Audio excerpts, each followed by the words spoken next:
What's going on, everybody? I wanted to talk about a K-Bar. And if you can see that there. And it says 1480 Taiwan. And this is the TDI. And you can punch with it. It's a little bit different than some that you may have seen. I think this is probably like the original version over that kernel that has a ring in it where you can put your finger and punch with it. I kind of prefer this one myself because with a ring in it, say you get your finger snapped or something like that in there, yeah, people like it because they can let go and it just hangs on their finger and stuff. But this is still plenty good for punching. It doesn't matter, uppercuts, anything. And it's an 1.25 inch blade, and I've punched a bunch of boxes and stuck it into a little bit of wood, but it works okay. So make sure you guys can see that. I just got it clipped on the belt, and the big reason for that is weapon retention for myself. So it's a nice little everyday carry, really concealable. It's flat. It's in a little knife. My big thing about the whole reason for getting something like this, I know if you have a firearm on you, you can keep people at bay with the firearm. But what happens if this is going on over here, and even though I'm scanning pretty good and whatever, uh-oh, they're coming on me, and then here's this. I go to reach for this, and if he's a lot bigger than I am, so maybe try to keep my hand there, and I'm gonna pretend to try to pull out my weapon. And then how am I gonna do that? And there's a lot of ways. Yeah, he's gonna hurt me pretty bad probably before I even get it out. But there's a lot of ways that I could do it if he was a lot smaller, where I could use some wrist locks or locking out the arm or anything, or trying to cut it underneath and locking the wrist, elbow, shoulder, those kinds of things. But if he was really on me, if he was on me and I couldn't get it out, and I can get to this on the opposite side, literally, you pull it out. You don't have to cut or anything like that. You could pull it out and punch him off. And then even, I mean, is that gonna stop you? Yeah. Whether you punch him in the face, you punch him in the chest or anything. And then at that point, when he does let go, after I punch on him, I can even just say, who cares about that, and draw my weapon if I wanted to. But the big thing about it is, for me personally, is that I've got another option. Yeah. That's even in a big hand. Still fits. And this is the smaller one. We'll put a link down in the description. I believe we got them on Amazon. They're around $40 or something like that. I just think it's such a nice little setup, and it has a positive click in, positive click out, and it's real easy. It latches onto the belt.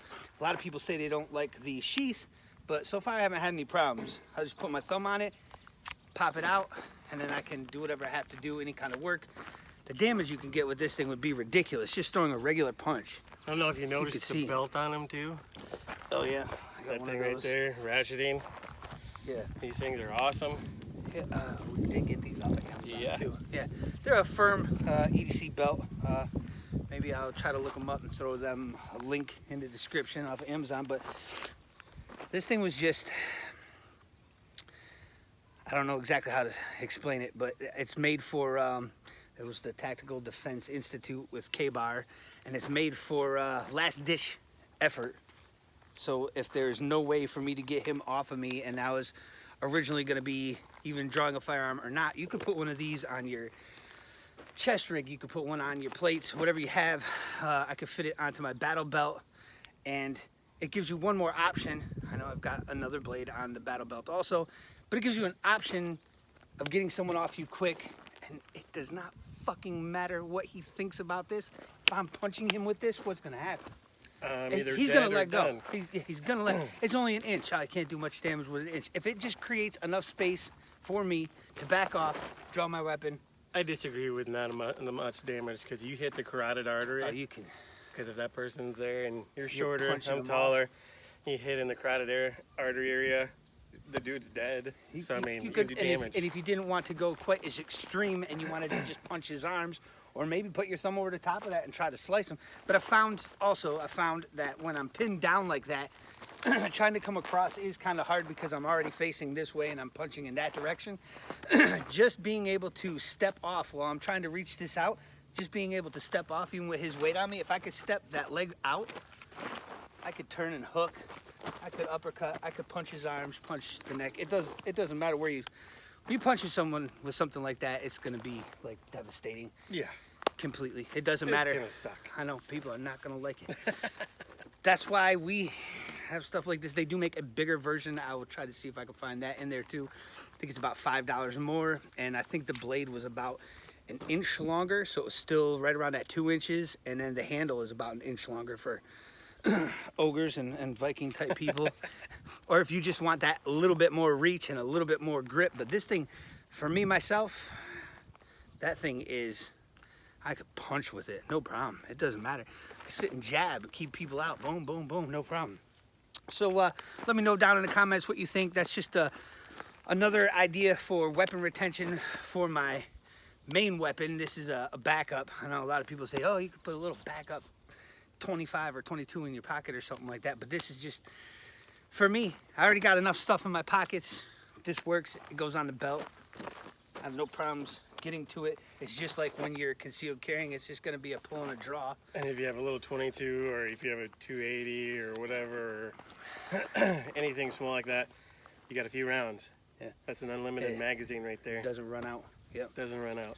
So first time here, don't forget to subscribe, give us the thumbs up, and we will see you on the next one. Have a good day. So been talking about this, and to tell you the truth, this is now an EDC for me. I find myself once in a while I get to poke at a few boxes and stuff. It's pretty fun. Aside from just carrying it every day and having something additional on me, I get to poke at it with a little bit, stuck it into a little bit of wood here and there. I try not to ruin it. You can see I got box marks all over it almost every time, but this thing's become such an everyday carry for me that even if I don't feel like wearing it onto my belt clip, I'll put it inside my pocket to where I can still get to it, because even in your pocket, you know, you can still give that little bump and that thing will fall right off. I don't want to drop it, but yep. Still, this thing here is just so capable. I've carried a lot of knives over the years, and I haven't felt the way I do about a lot of them as I do with this one. And it's nothing huge. It is full tang. That little grip part right there, I doubted it for a little while and didn't know how I was gonna think, you know, how it was gonna feel.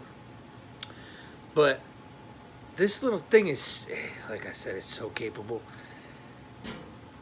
This gives me something on the offside that I can do without fumbling. I've tried the karambits. I've tried several different cold steel knives that have the little clip. You can pop them out. But I always feel like when I pop them out, I have to use them for slicing. This thing is just poke, poke, and move. It's really... It's almost like a game changer for me. How I feel with this, like the amount of confidence that I have now with the left side being able to pop something else out. And I've heard several different arguments about, oh, just keep another smaller little pistol in the pocket. And I've thought about that, and this thing is just so thin, so small. I'll start here. I haven't really done too much with the small little pocket pistol on the alternate side of my normal carry side.